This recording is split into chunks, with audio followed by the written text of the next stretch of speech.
Right. All right, guys, welcome. Wait, you forgot to cheers. Oh yeah, we're gonna do a cheers. All right. So we are on episode 3. We are doing this doopsie. Yay! Cheers! I find why I gave you what you need. I know what you like. Welcome to Life be lifing. Yay! And we are on episode 3. That is amazing. This started off as a joke, and here we are killing it with episode 3. And we have ideas for like the next couple or even 10 of them already. We're on a roll. I know we're in a Cheers big to roll. that. Cheers. Awesome. Yay!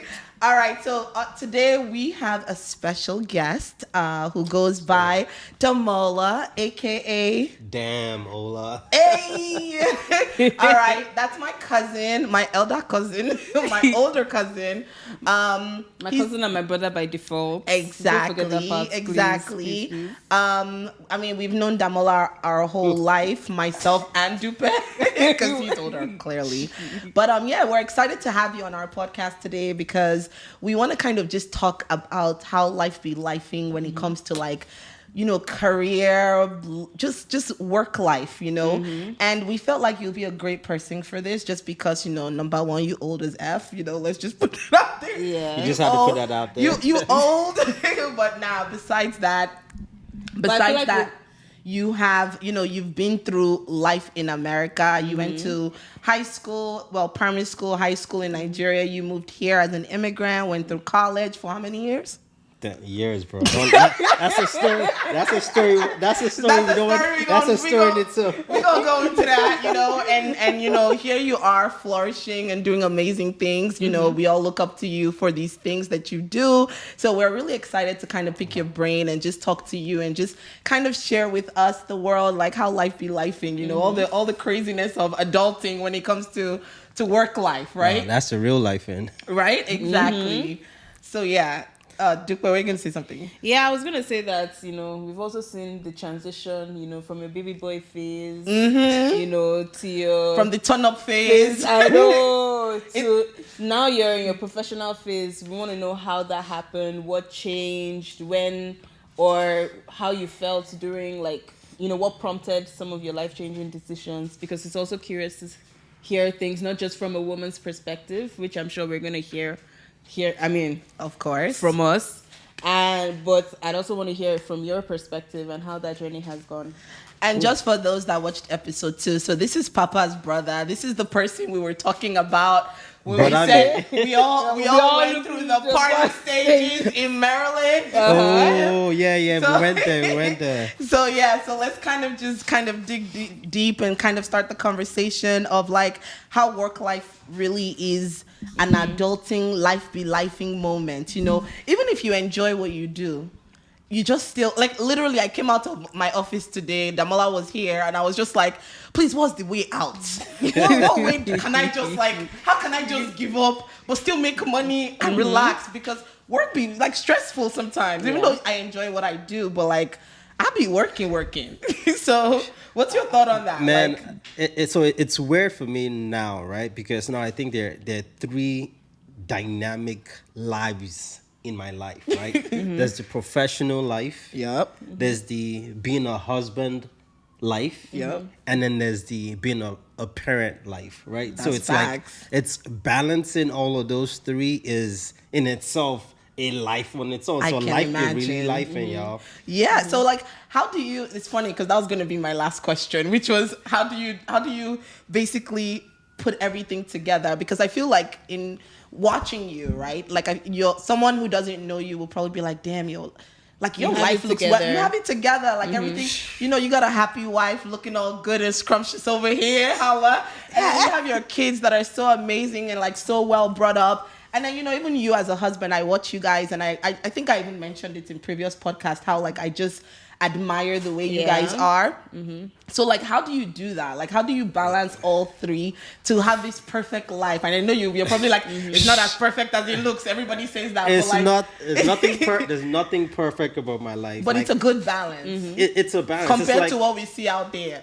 I mean, but it's still there, right? Like I said, the analogy is like, you know, you see the duck it's looking all glamorous on top, and then on the bottom it's like trying to basically survive. I think that's really what it is. Each day is a different dynamic and lesson. Like it could be this day that work is the priority, right? And everything else has to be secondary because I had to just push that productivity there. I think one of the most difficult things now is understanding that you can't give 100 to different to three Everything at different once. things, Yeah, right? yeah. Like it has to be. There are some days that you're just gonna have to give that 100 to being a husband. Another time it's being 100 at being a father, and then being 100 at being at work. Because all those, at least where I am in my life, all those three things, they're not on equal priority list, but they're equally as important for each of them to mesh. Yeah, yeah. It's interesting when you said that. I was like, damn, I ain't got no kids, I ain't got no husband. I should be putting 100% into work. But in reality, as a single woman, though, you're putting 50 to work, 50 to searching. Yes, 50 yes. to bad Because you have to have a social life too. Yeah, like It's a balance. So like it's actually always never really 100% for anybody because in reality, like I've been putting work into dating too. Like that's another 20% That's a balance maybe. on its own, yeah. Yeah, so that's crazy. That's cool. But let's take it back to work, right? What was your idea of work life in college versus work life as an adult now? All right, I'm going to be so real with you because We need the realness. I had two different college experiences. How many years in total? Years. But it's like, but it's some fact. context. Context is that when I first came to America, right? When they sent me away from after really send you? They sent you for better education. No. They Exactly. literally the way I got the way life in Life is. no. I'll be right back. They literally sent me away because after I graduated secondary school, right? That summer was like a notorious summer.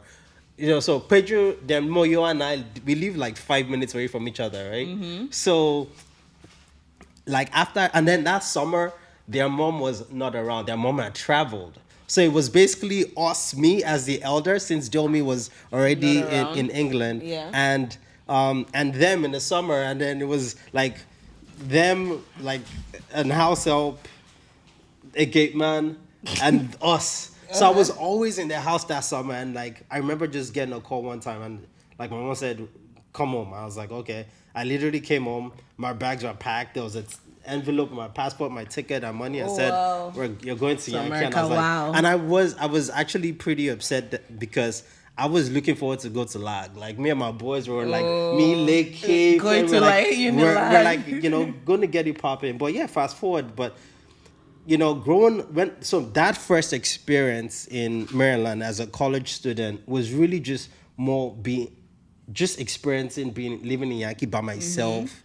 But you had come for like summer, so you had That was different. It wasn't that. It was just here by myself. It's like when people talk about going away for college, I went away for college, but I went to another country. You know what I mean? So it was that. So my first college experience was wild. That was what they talk about coming to Maryland. Like it was a non-stop party, and then the turning I moment. remember when you leave school, I said she's going to Maryland, or Dilmi was always visiting Maryland at one point in time, or Peju was also doing the same thing, Yeah, because that's where we were going to see them. and then Deshola landed. Yeah. So when you first came, like, what was that experience in college like? How was it easy to make friends? Did you end up just gearing towards other Nigerians? Did you make more international friends, American What was the friends? experience settling down to? Well, I mean, it was a weird time in Yankee too because it wasn't like now where Afrobeat is popping, being Nigerian is like popping. You were the very- booty scratcher. Yes, it was that. So there wasn't no Nigerian clubs. There weren't Nigerian, hangout places. I remember, in DC then there were like a group of promoters that were just coming out, and I think about Ayokara and Solitude, right? Rest in peace, Ayo. That those were the people that actually started making it pop into hangout as Nigerians. But then I had my boys, and we just were doing some other shit. Nigerian friends? Yeah, Nigerian What kind of friends. shit? What kind of So shit? we were always at the reggae spots, Crossroads, Wednesday Crossroads. We were always there, and that was like we were just wild. We were wilding. We're in a car race club where we used to do the wild fast and So, Let's so go. you really, so you Let's really, go. so you really and truly lived the American culture Man, for yeah, we that wild, period. we was wilded out. So it was like, then it was like people were, school was priority, and partying was like secondary. Partying was primary, and school was secondary, and that's just the fact. So it was like that whole. So I was basically. I was in Maryland from like 1999 to 2005. By the time I graduated, I think I had like 60 credits. 99, you're old, though. Yeah, I swear, I had like 60 You're credits. old, though. Bro, man, you guys were talking about 30s. I'm like, shh. We need a conversation about 40s. Oh, cool. So when you were a freshman, when you were coming, did you have that idea of like work? It's crazy when I speak to like young kids today, like maybe in their 20s, right? They already have their future planned out, Sir Jeff. Like, they already have their first business they're already on. like, yeah, like business, work, money, blah. Like when I was in college, I was just thinking about turn up, going to Nigeria for Christmas, my outfit, going to the next party. But like, I feel like I never really thought about like work and stuff until maybe my senior year, maybe junior year. But like for you, what was that? I know Dilmy did internships and stuff because, of course, That was Dilmy. She's Oh, smart. her path was That was different. But like, so for you, was that on your mind at all? Or were you just jaye life, turn up? Yeah, so, again, like, I had two different college experiences, right? But that first college experience, there was nothing about post next year what will look like, right? Everything was really just about now. But my second college experience, I was a little older, I was like that OG in college that, I could already buy liquor when a lot of people couldn't, so it was also, I like the way you said OG instead of old head. I was like, oh, fool. But I'm already giving off my age, right? Like I'm talking about OG now. Yeah. But so then, I didn't know exactly what I wanted to do. I just knew I was good at science. Like biology was like my thing. It came natural to me. I didn't have to think too much about it. So I knew it was going to be that on that end. What I didn't know was it going to be like healthcare? Like, will I go into clinic, go to doctor? Like, I actually thought I was going to be a physical therapist. And then I had to go shadow to get into physical therapy to school. I had to go shadow physical therapists, and I happened to shadow a geriatric physical therapist. And I remember like the session I went to, they were in the water and they were having like these deep conversations about their family. Like, she knew a lot about this guy. And I'm like, I am not that person. This is not me. This is not going to work going out. back to I swear to God, this is not going to work out. So I didn't really know until like after I initially, as soon as I graduated, like I got a job in a lab. And I was like, okay, this is what I Was that your first job? Yeah, like my first real job, I mean, yes, my first real job. Because I was going to say, I could have sworn you had security guard. That's why I said my first, He was CVS. that's why I said my first real job, right? Like, McDonald's. I don't need, I had don't count jobs. those. No, I You don't don't count count those. those. Those were just working to go we'll back. get to it though, but let's talk about the real job. Yeah. But it wasn't about that. That was when I think I started looking at things there. I was older and I just think about balance and at least professionally, right? Because I felt I was underperforming according to where I should be in terms of my age mates, right? Because some of my friends are graduated or in college. I'm now here in, I went to school upstate New York, Plattsburgh, where, like as not as you could be. Yeah. And I'm older. I'm from always in the city. I'm now in the suburban. I'm seeing Facebook. My friends are, they're working. And so it was, it was kind of lyric. So that's why, like, okay, at that point in my mind, it was catch up. It was catch up. I got to catch up with where I need to be. I fucked up. I spent 5 years just messing around in Maryland. Like, it's time to get serious. Came back, did another 4. Bro, you was in college for. Yeah. Bro.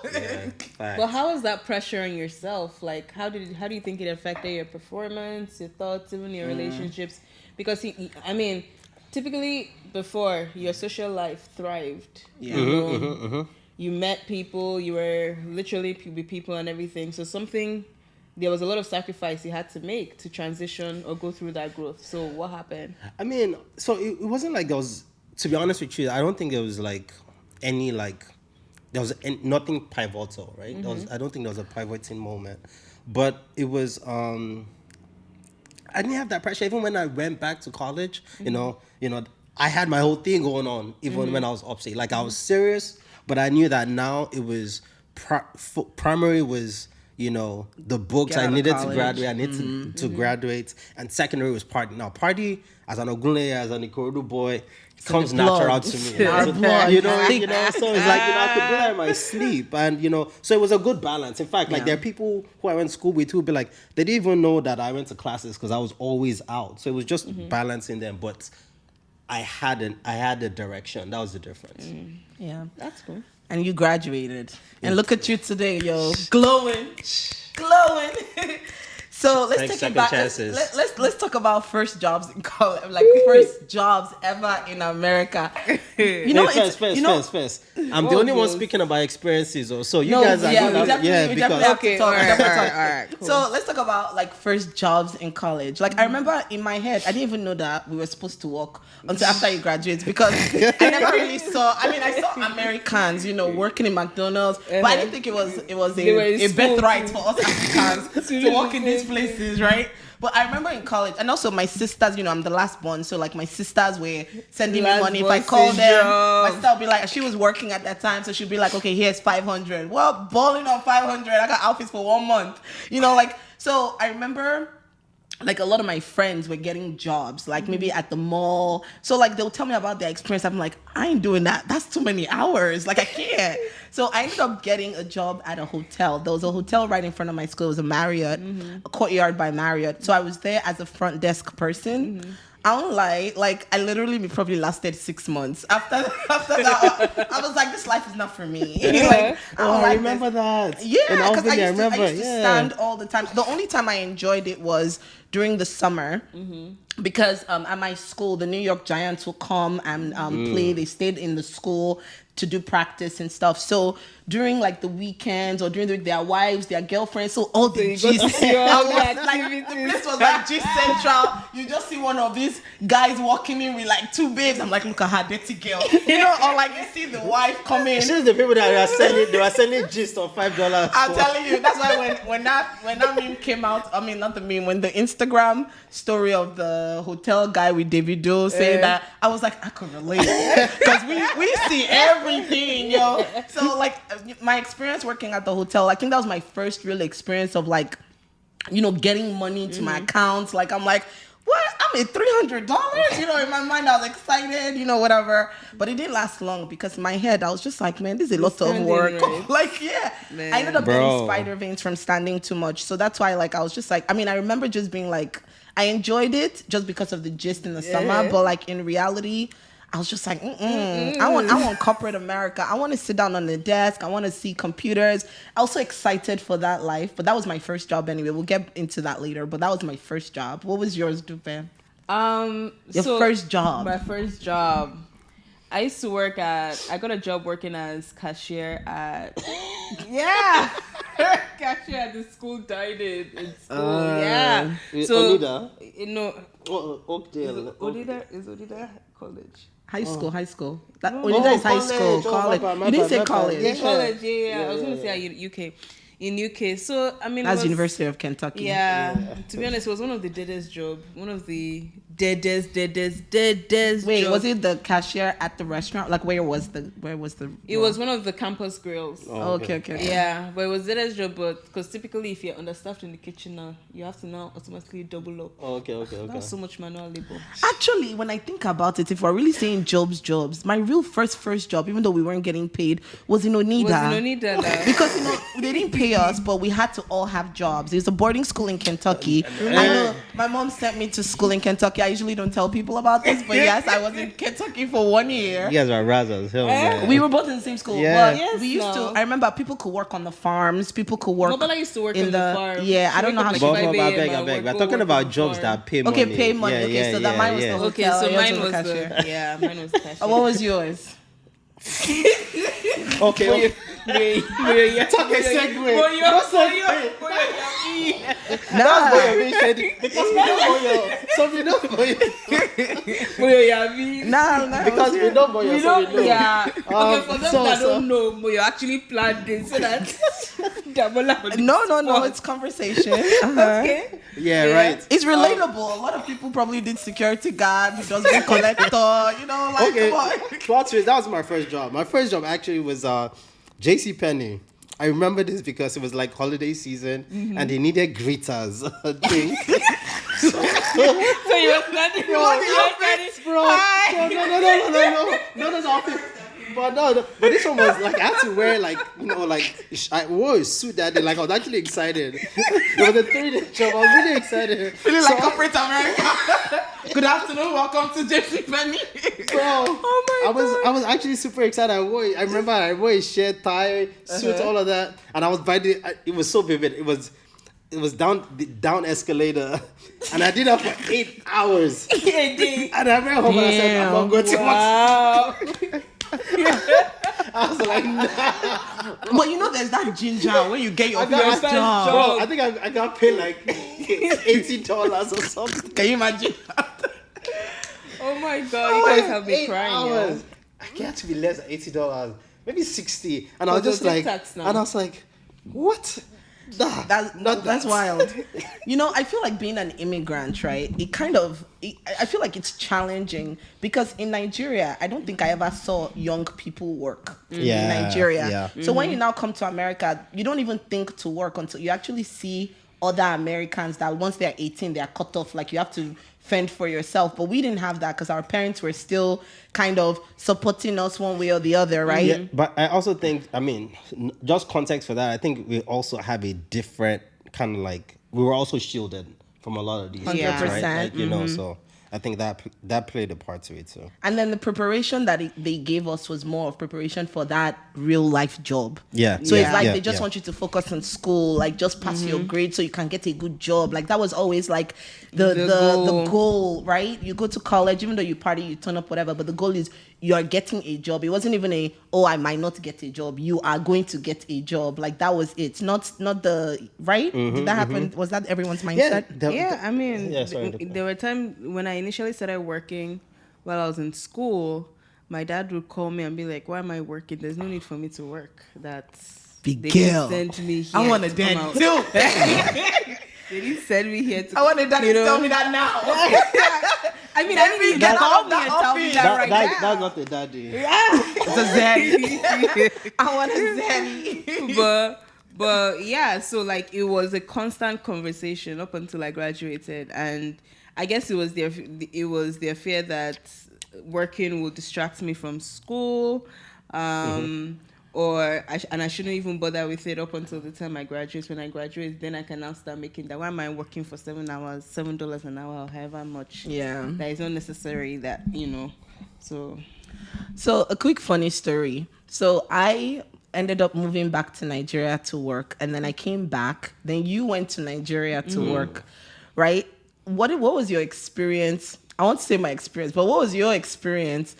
That first job. What was your first job in Nigeria, and then how was the transition from like America to Nigeria?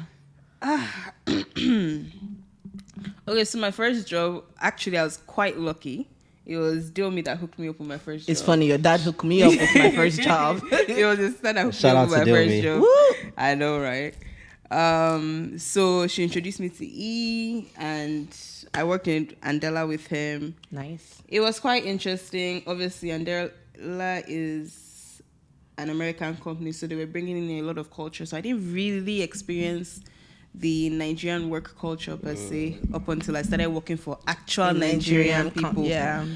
And I must say, all I knew was that if I was to move back to Nigeria, or when I planned on moving back to Nigeria, then I was moving back when a lot of people were moving back and going to work in banks. I didn't want to work in a bank because, I mean, I didn't think it suit look good on me. Do you I even already own got suit? broad Do you even own a shoulders. suit? I got broad shoulders. There was no way I was going to make it broader. And I didn't think that I probably would have lasted 6 months working in the bank. When one madam would come and say I should help her carry a bag.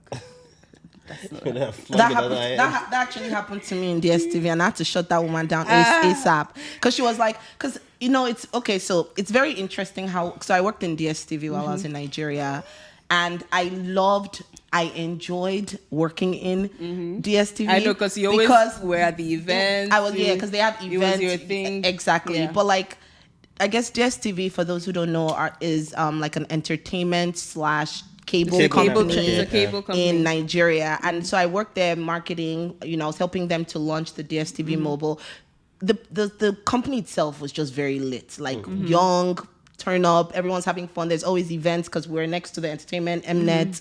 So there's always like tinsel party, something party, just whatever. But like that was the first, and mind you, I worked in America before. I was at JP Morgan, very corporate America. Yeah. Then I moved to Nigeria. So first of all, in America, we're all first name basis. Hey, John. Hey, Kelly. There's no, hey, Auntie Kelly. Hey, Auntie Shola. That kind of thing. So I moved to Nigeria. And then I remember there was this lady, and she'll make me, like everybody called her Madam, Madam Lizzie, Madam, Auntie this. Mrs. And it really shocked me then because I was just like, how does she know I won't be a boss one day? Then how would I be calling her Auntie? Like I should be calling her Lizzie so that she can call me Moyo. And then if I become a senior now, she be calling me Auntie Moyo, even though I'm younger than her. No, honestly, because in my mind I was like, how do you bridge that gap? Because sometimes you're older than the people that report to you, but how does that work in Nigerian culture? I'm sorry, that's the first time I've actually heard someone say that take. In terms of That's the whole yeah. answer, it's actually legit. Yeah, it's because legit. because in my mind, me, I'm very like, I see goals. I'm like, okay, this company, I want to be this by the time I leave.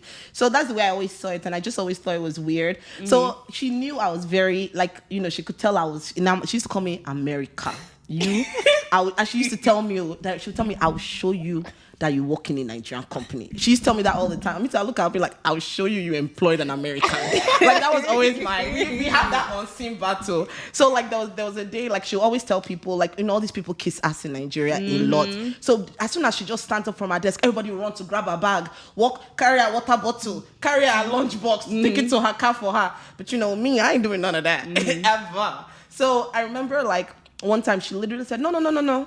Moyo, walk with me to my car. So she got up, and I think she was expecting me to carry her bag. And I told her, and then I just was standing next to her, like, okay, maybe she wants to say something to me. She looked back and go, can you grab my bag?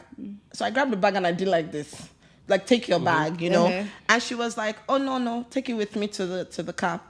I carried it too because of course she's my boss, but in my mind it was pain. I just started saying, "Wow, she trapped me.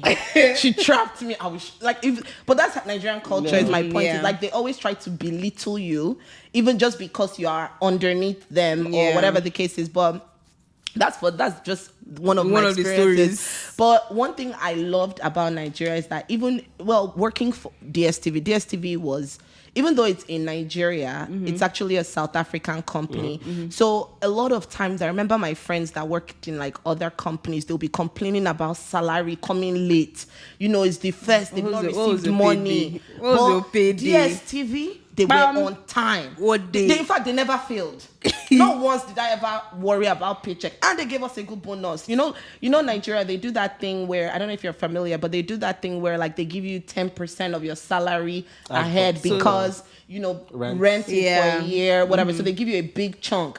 That my big chunk, of course, I wasn't paying rent in Nigeria. That big chunk, I traveled. That was my holiday money. So like I never experienced that hardship of salary not coming in Nigeria or whatever. Ooh, because I was working for an international company, thank God.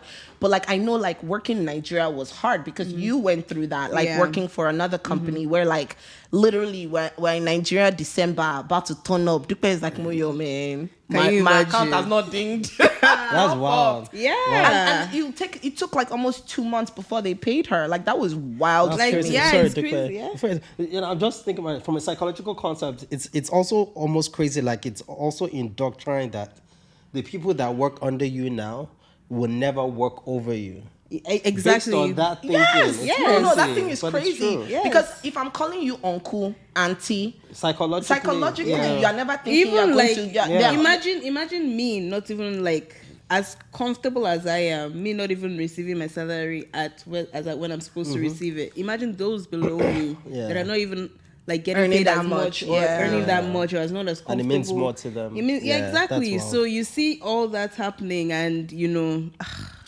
I think you it just al- have to continuously manage them because you don't have any choice. Yeah, I think sometimes that also affects Nigerians' work ethic. Like a lot of them, a lot of people don't care. Like I feel like with some people I worked with, it was almost like if you're not paying them, it's like why should I? Why- You exactly. know, like You why get am I what you coming pay for. in? Exactly.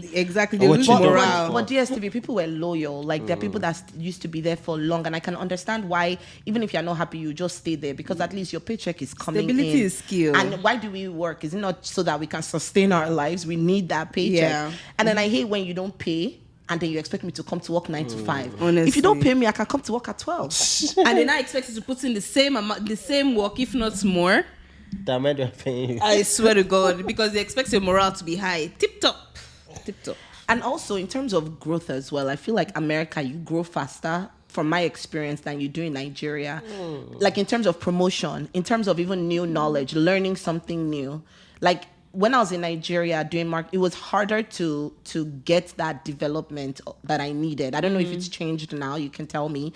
But like in America, I feel like, the progression of like an analyst to an associate to director, director to VP to CMO. There's a clear path. There's a clear path. But in Nigeria, it could also be that syndrome of like, when you think somebody is above you, you're not really aiming for higher. But do you think in Nigeria is harder? I mean, typically everything in Nigeria is harder. I mean, getting a job in Nigeria is harder. Do you understand? Negotiating is harder. So you face the daily challenges of having to grow but one thing I can tell you for a fact, or one thing I believe typically happens between Nigerians and Americans, or especially you might see between Nigerians working here and they're coming to work here, is that they tend to put in more effort, right? And it's easier for them to accept to take on more challenges. Yeah. Because the same bureaucracy, red tapes, everything that you experience over here is different over there. Office politics, Office politics, even government doesn't make it easy to do business. Yeah, office politics in Nigeria is disgusting. It's brutal. I don't know. I feel like it's a little. I mean, maybe I'm just looking from just someone who's worked primarily in America standpoint. Yeah. I feel like it's a different level of office politics in Nigeria versus because I think in America it's not because the first thing you're going to deal with is kind of a double identity. Right, you're trying to be one way at work and another way when you're not at work, right? So trying to maintain that balance and then deal with an office politics in a culture that you're pretty much just witnessing, because it's not just that you're black, but you're someone who did not grow up here and is not from here, right? So I think there's that. But in Nigeria, I feel like with that, it's almost very, very much more political. It's gloves off. Exactly. Gloves off. Companies will tell you that they have policies and, they have policies and handbooks and things like that to guide them in making decisions. I don't think most of the time it's being really implemented. They just develop them just to go through audits, just to follow compliance on paper, right? But they don't really, like, I've seen business owners break the law typically just because they are the owners of the business. There's no accountability. There's no accountability. But there's no governing body. So when you say corporate governance in Nigeria or office politics, it's just as dirty as the actual politics. Yeah. Like really and truly. And yeah. Looking for jobs, just curious, looking for jobs in Nigeria, is it as easy as it is here? I'm not saying that it's easy to get one, but I mean easy to look. So like here now, LinkedIn works, right? There's LinkedIn, Glassdoor, there are places you go to that you can actually find jobs. In Nigeria, I know they have Jobberman, they have do those things actually work? Do companies, like real corporate companies, go to those places to look for talent? Or how does that work? They actually go there or is it word of mouth, because a lot of people I know in Nigeria is based on word of mouth. Like my friend is looking for this. Oh, let me introduce you. How does it work in Nigeria? So obviously, the more senior you are, the more Word of organic mouth. word Yeah. of mouth it is, right? But organizations, Glassdoor, Indeed, LinkedIn, they all work in Nigeria. Oh, nice. Yeah, and businesses typically use them. I've used them a couple of times in the roles I've played. And I've seen how other businesses have used them, and I've seen how people have found jobs through those platforms too. So really quickly, working from home versus going to an office. What's your Working from preference? home. What's yours? Working from home. I'm a hybrid, man. Because you know I you need- have your I- family. A lot Working of from home. my boss. To be honest, actually, No, to no, be no, wait. honest, I Wait. don't mind hybrid. No, wait, my boss in America, during when we were remote, she used to complain because She the wants to kids, be at work. the kids would just come in. So she was like, I just can't wait for us to go back to the office. I'm looking at her like, ma'am, that's a personal problem.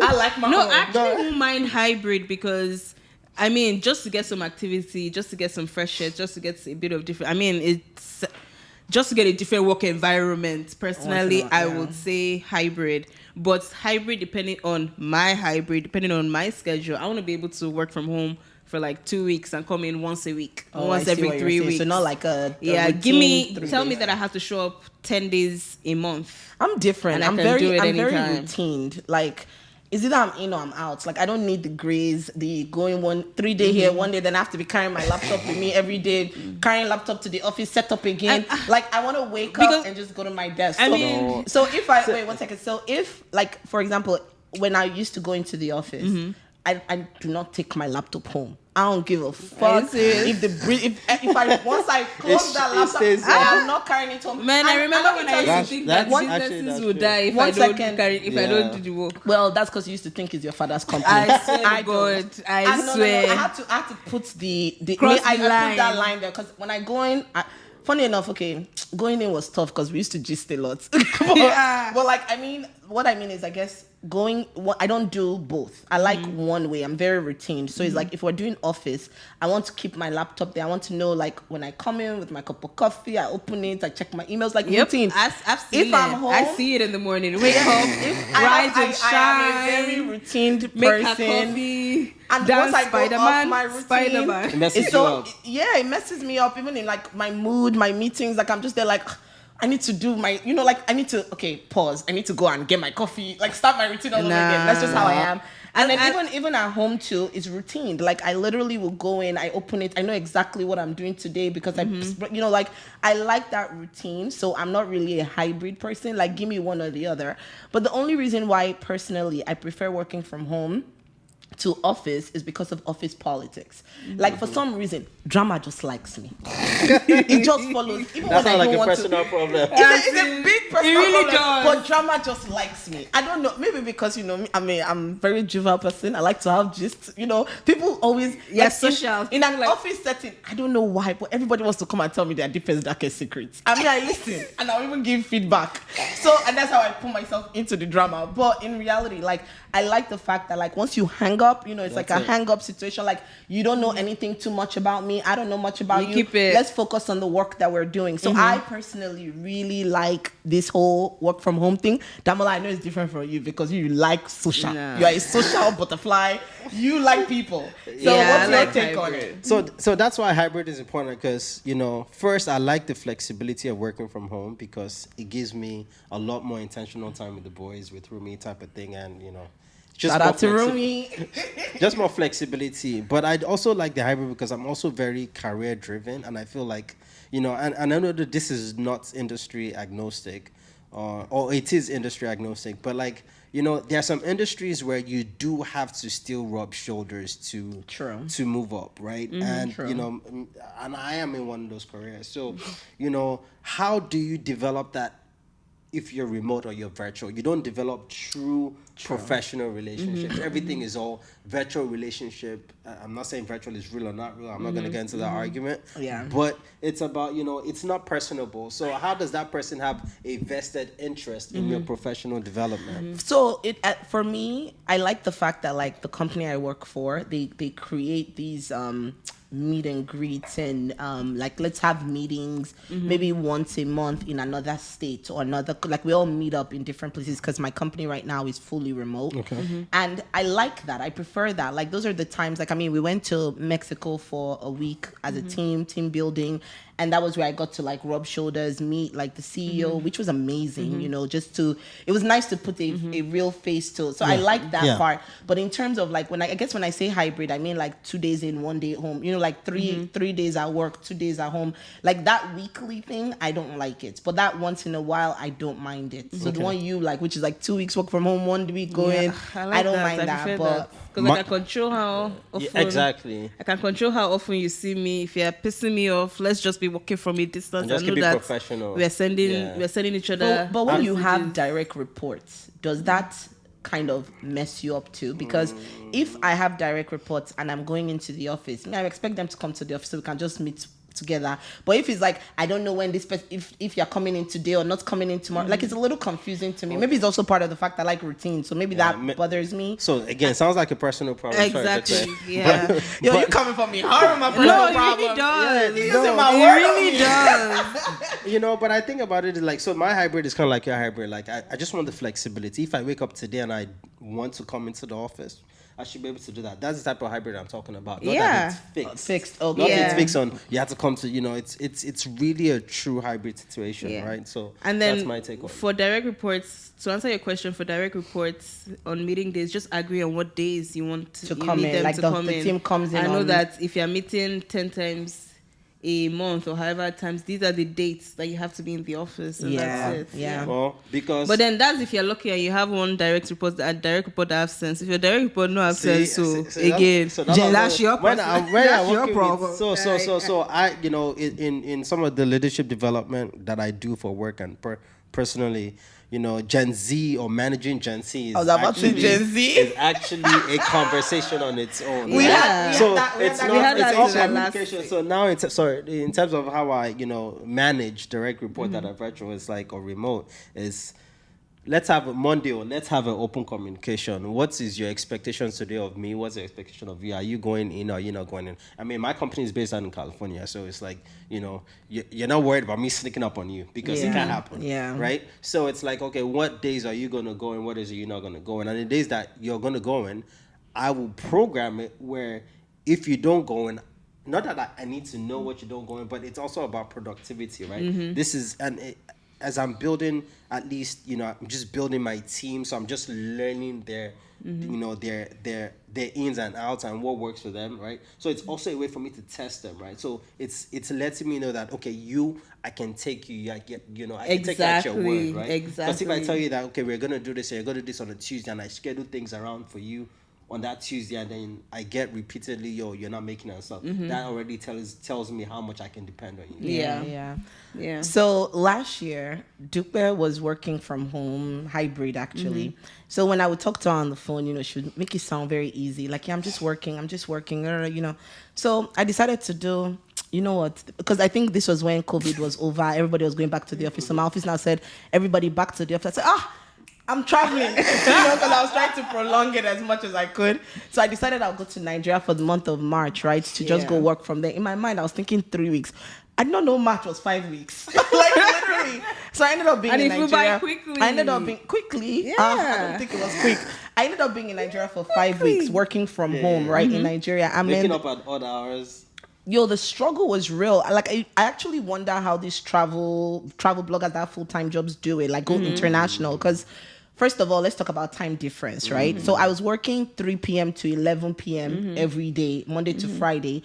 And like, I mean, I will do brunch with friends. That was fun. So at least I get to see them during the week. But at night now, Dupe is going out at 8 o'clock. I need to go follow her. I mean, why am I in Nigeria? So I literally And then carry you your wake up in the laptop with morning you. to go to the gym. yeah, and then the funny thing was we'll have to wake up because she goes to the gym at like 5 in the morning. So I'll have to wake up at 5, go with her to the gym. But then I'm up till 11 because I have to work. But then that was one thing. Then the other struggle for me was electricity. This was when the grid collapsed. so you know, I mean, there's 24 hours light because of generator or whatever. But then the issue was that because the grid collapsed, the generator, Internet. the building is like, we're going to Oh, start yeah, turning off that's the when they- generator they- from yeah. one time to one time. 24 hours suddenly became like 6 hours. 20, Yeah, 20, yeah. 18. So then that was the other thing, was just like, damn, yo, like trying to get internet, because once they take like no internet, we now have to go and find inverter, plug inverter. Like it was just a lot was a mess. to just work. And then I remember the co-working space. I was like, okay, I'll go to the co-working space. But then co-working spaces, they close at like 7. Yeah. But I work till 11. So it's like I'm now going in traffic another 2 hours. It was just, you go to coffee shops to do like quick meetings. And then they're like, oh, sorry, our internet is down today. I'm like, what the? Like, Yep. so to me, it was more of a struggle 5 weeks. But thank God I'd already like had my foot in the door in the company. I'd been there for years. So like they know my capabilities. Wow. But like it was such a hard, like I don't know how travel bloggers do it, or how people who like go to Nigeria to work from actually are super productive, because for me, I won't lie, it was not as easy as I thought it would be. It's I know friends who do it, and it's like everything else, convenience is a cost. Yeah. Like I know people who did that, and all they did, they just made sure that they paid premium for constant power. They paid premium for constant And mind you, it's data. also how you schedule your meetings. But I was on premium. Moyo, I was but on Moyo, premium. but Moyo, you had a lot of meetings. I do. You It's not that always, I had. you I still do. You have a lot of meetings. You still take a lot of meetings. So it's also Yeah. how you. It's That's also true how you too. plan your meetings. If you plan your meetings at 10 p.m. towards the close of business over here, I mean, Yeah, that's yeah. your problem. That's That's your true. personal problem, as That Ola will say. sounds like a personal It was problem. definitely very personal. Exactly. Because even now, like sometimes I think like I want to like just get up and go. Like I want to travel. It's not like I have anything holding me back. But then when I just think of my experience in Nigeria, I'm like, nah, man, I ain't going to Morocco to come and start working till 11 p.m. Like it just doesn't make sense. Like how do you really enjoy the place? You know what I mean? Not to pivot a lot, but like speaking of this, working at home versus not working at home, productivity versus meetings, right? Because there's a thing, working from home, it's like death by meeting. There's actually a book by Patrick Lencioni I need to called read it. Death by Meeting, and he I talks need to read it. about engage, like just meeting overdrive and how to I be do more know functional. meeting days. Though. Yeah, but all, how do you balance that, especially when you're not just a PM that is you're the one that's driving all the meetings. So like you're being invited to other meetings from a functional area standpoint, right? Yeah. So like how do you manage being productive versus just being in meetings because you have to be a body in the meetings? Moyo, that's for you. Yeah. I definitely struggle with that now, to be fair. Because literally from 9:30 to 2 p.m. on most days I'm in meetings back to back. And that 2 p.m., the only reason why it stops is because I do mandatory lunch. Do not book over my lunch. Everybody in the company knows. In fact, I even put focus so that if you book it, it will decline it. Like that's how. Just because I'm like, it's like burn. Like I feel like that allows me to burn out faster. Yeah. So then after 2, then I start doing my work. But by that time, I'm still processing all the new things that I've gotten from those meetings. But I need to find a way to balance it. What did the book say, please? Well, I'm curious. What was the solution from It's the actually book? so the book is actually not saying that it's the meetings or the number of meetings. It's the fact that a lot of the meetings are not engaging. So a lot of I times you're agree. just sitting in the meetings. Like sometimes meetings, we tend to do a meeting for coverall. When there are targeted meetings where you want to drive strategy, you want to make a decision. Oh, I see. There are informational meetings I where it's see. like 15 minutes per hour. Everyone just sends you, say your update. So that's what the book really focuses on. That is just. I mean, Oh, I feel see. like some people even be booking meetings when meetings are not necessary. So in my case, I've definitely deleted a lot of deadweight meetings. That's why now it's only till 9. But then all these meetings, they're actually talking meetings. So Yeah. it's not meetings where I'm just sitting down and just listening. I'm actually talking in those meetings. So that's what makes it a little more stressful for me, is because like even if I'd say, okay, I'm not going to talk in this, they're like, Mo, what do you think? Yeah, I'm like, engaged. so Yeah, engaged. exactly. I'm very engaged in those meetings. So I've always been looking I need to find a way to like how do I tell people no meetings? Because if I say no meetings, then they're like, She's not working. Yeah. No, but not even like she's not working because they see the work. But it's more of like, okay, sorry, Mo, Slack, can I just huddle you quickly? That is a meeting, you know, like that kind of thing. But you know, I think the good thing about it is that I enjoy what I do. So like a lot of times, even like just the strategy, like even when like maybe an SDR person or like a salesperson is calling me for a meeting, it's not necessarily like in my head I'm like, oh, I don't want to do this meeting, but it's more of like I actually enjoy strategizing with them, trying to help them. So I think that's what helps me most times. But it's just sometimes you're just like, okay, I actually need to do my own work. You know what I mean? I mean, I used to think I like I used to prefer physical meetings because it's more engaging and you get to see people's reactions. But recently I discovered that it's not every meeting that has to be physical. Let's keep it virtual. But then how do you now deal, because I know that most of your meetings are also online.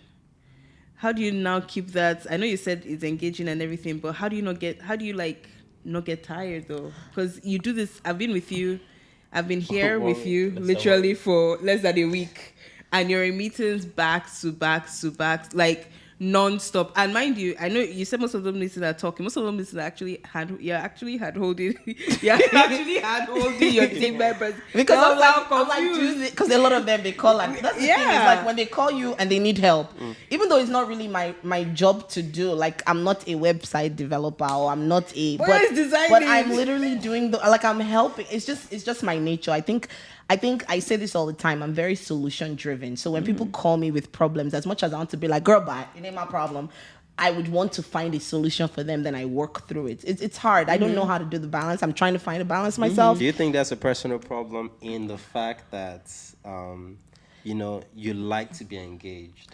No, I don't think so, because I need them to do it in order for me to be successful. You know what I mean? Especially if they're on my team. It's like I cannot tell her, figure it out. I mean, I could, but then it's going to slow me down because I need her to do this thing ASAP. But then if she cannot do it, then I'm just like, all right, let's do this. 30 minutes, come on. You know what I mean? Because I need it to get done. Yeah, I hear that. So I guess what I meant from engage is that you like the challenge. Sorry, maybe not engage is the word. You like the challenge because for you, it's also, okay, I'm not really sure about this, but let's figure it out together. You want to... I enjoy, that's why I said I'm very solution driven. So in my mind now, I can tell you about HTML. I'm not a web developer, but now I know about it. You know what I mean? I can tell you about like designing easy ways to do this. It's just my nature, like you say. Like I think that helps. So now that we're talking about work, right? Dealing with the pressure of success, because I think as Africans or as immigrants, right?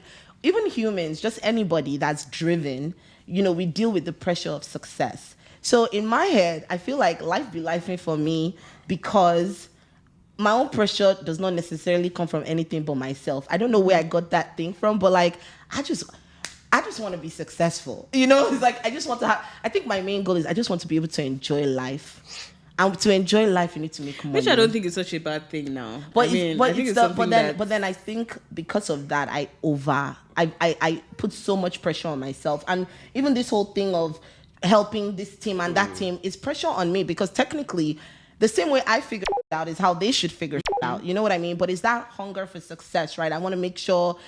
You know what? Now that I'm thinking about it, I think it stems from trauma, right? Because okay, good. I'm glad we're talking about that. I think the trauma is like in past jobs, like maybe a job I had before.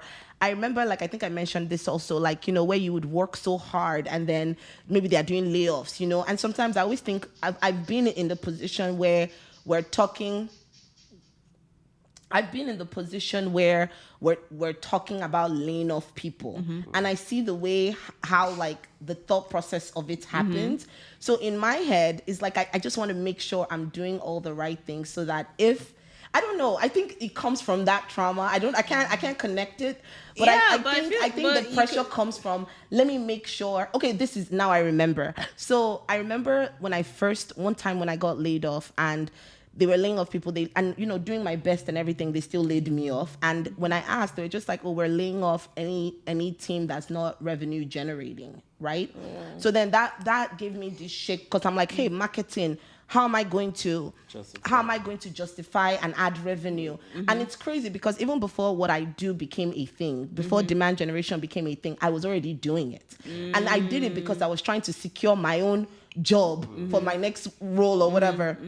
So then I started thinking, how can marketing add to revenue. I'm like, okay, if I'm bringing in leads, then I'm bringing in prospects. This was before there was even A title for your role. Yeah, so it's crazy to me. Like sometimes I feel like I fell into my passion, but like it's so that fear I think is what brought me back to this pressure on myself for success, because I'm like, I don't want to be in that position. I've been in positions where I lost my job and like maybe I had my last $1, my last rent money. God just gave me a job, that kind of thing. So because I've done that way, I've saved, lost it all, paying for rent or whatever. So I've come to that pressure in my head where it's like, I don't want to ever be in that position again. So now I'm just like double downing, working extra hard, making sure that the company can values me. Does that make sense? Yeah. So I think that's where that pressure for success comes from. And it comes from me, and it's trauma, and it's out of life is lifing. That's where that came from. That's why, but it's funny you said trauma. Yeah. Very interesting, and it's funny you said trauma because, like I say, like my drive for success is driven by trauma, and it's trauma of failing. Not necessarily because I don't know where where I'll eat or whatever, because that's always it's always a concern. But I'm such a hustler, because bro, I've hustled in this world, and I feel that it's not about I can lose it all and get it back. But I think it's driven by a fear of failure, because at least the society I grew up in has not made me feel comfortable with failure, right? So it's not that I'm scared to fail because, I don't think my family will eat, or that, I don't know what I'll do. It's more or less, I'm very comfortable with the concept of failing, right? And I think that's where the trauma comes from. Yeah. Wow, that's deep. That's deep. I think for me, failure for me is not even an option. Failure. See what I'm saying? I think failure is a given for every Nigerian. Can I land? Wait, failure for me, the reason why it's not an option is because of how I grew up. I grew up in a single household. My mother had to fend for kids, fend for this. So it's so funny because back in the day when I was young, I used to be like, I'm just going to get married. Mom will take care of everything. Like that was how I saw mommies and daddies do it in Nigeria, right? Daddy took care of everything. Mommy just goes to shop, has small money. They'll use it to do little fun things. So I remember at some point I had that mentality that I don't need to do too much, But then as I started getting older, and then I'm like, I can't do all, and it's based on, of course, all the fails, all the life things that have happened. I just got to a place, and I remember telling myself one time, like, Moyo, the bottom is not your place. Like, you need to put in that work. And that's why I remember I started YouTube because of that. I started like venturing into like other little fun, handy domestics. Handyman. I'll be handy domestics. Like remember your wings. I'm telling you, do you know that bistro? in like maybe my whole career, like maybe not my whole career, maybe like at least over 10 years of working, I've always had two things happening at the same time. I've never had just one job. Is it that one job, one hustle? If you think about it, one job, one hustle. I always have to have something because in my mind, I'm like, there has to be something to lean back on. If God forbid I lose my job today, okay, YouTube, let's activate. Oh yeah, let's make more videos, make more money. By God's grace, we all win. Like there's always something. Handy domestics, cleaning business, same thing. It's like I just needed that second assurance to make sure that I'm always good. So to me, failure is just not an option. You know what I mean? Yeah. I wish I could be comfortable in failure because I think that's what they teach you now with all this therapy and things. Is like it's normal. It's normal for failure. They said is normal. to feel. But I can't. I find it so difficult just because I'm scared of that bottom that failure would take you to. So Even the path to recovery, I don't think, like when you think about how much you have to recover and how much you have to lose. Failure is really not an option. Yeah. I mean, they tell you that yes, the safety net is there, but I don't have to go through that failure, why should I go through that failure? I also think of like even the safety net thing. Like in my head, every time I think of going broke, like I just think of like, where am I going to live? Yeah. Like I'm not going to move in with Deal Make Bedroom. Like where am I going to move into? Like I don't have that safety net. Am I going to move back to Africa? I welcome you. We Like, open that's the arms. Also with safety I welcome nets. you. My Move arms back are to big. Nigeria. I welcome I you. get it, open but like arms. in my head, it would just. It I feel can't like I cannot happen. reach It that can't place. happen. Also with safety net, FX FX it does affect. affected I'm everything. gonna take my dollars. I go balling. Cause man, But to Nah. me, that was just Yeah. always my that's like my biggest fear. Like I have a huge fear of like death, failure, like anything rock bottom. I have a huge fear. But of. you know, you it's funny in this podcast you actually mentioned it that I felt like I lost it all and I got it back. Mm-hmm. In reality, someone say that's a failure and you've recovered, right? Mm-hmm. But you don't consider that a failure because you recovered. Wait, Yeah. you losing your job? No, just everything. No, Losing you your lose job, it going and to get it America, back. going to Nigeria, coming back here. I don't consider it a failure because you got laid off. It's not a failure. No. That's not even what I'm talking what- about. I'm losing your job or getting laid off. It's Like about hitting rock bottom and then your recovering. rock bottom is very I it's see very what you mean. relative. It's like you came back and it's like, oh my god, my credit was this. When you came back from Nigeria and you literally started again, right? So that failure is relative in the sense that like someone said that you are supposed to be bigger than what you did when you came back, but you came back and literally had to humble yourself and like kind of get back. So you've known that you can actually go through failure, but you don't see that as failure because you made it through. So in our mind, the finality of failure is like death. Right? That there's no coming back from, and I think this concept of failure, yes, I know it's still is driven by trauma, but it also goes to, on the flip side, the conversation that you said. We had this conversation in Jersey in a wedding where you talked about we don't celebrate our successes enough. Yeah. Right? I agree. We don't celebrate our successes enough, and at the same time, we don't give ourselves the credit for starting again because it wasn't a finality. So I think, if you look at it from both extremes, there's something to that. I agree. Celebrating success, I think I started that thing probably like 2-3 years ago, where like I started telling myself, Mohio, you enjoy this your money you're making. And I started enjoying life. I think this was like during COVID. I was just like, honestly, what am I keeping all these things for? What am I, like every time work, life. And life be life. So the work that I'm working, So you Life have is to live perpetual. life to the so fullest. I just came into this concept of like, you know what, every time I reach somewhere where I feel like I fought to get, I'm going to gift myself with something nice. So, I think that's how I deal with success anyway. So just to kind of wrap it up, because I think we've kind of gone really deep into like, Yeah, you we know, kind of went, This is a we went really- into a this was a different, really- we went this is into a a different different- angle of life. Yeah, Is life. and even the tempo is different from. It's more like educative. We're sharing a lot of deep insights about ourselves today, even our career path, things that we work. So it's quite interesting, and I'm looking forward to seeing what the next couple of episodes are going to bring. for sure. I think life definitely be lifing, especially in this career, work life, this whole thing. Life. Honestly, Life, but you know. just a kudos to Damola, because Damola, you make it.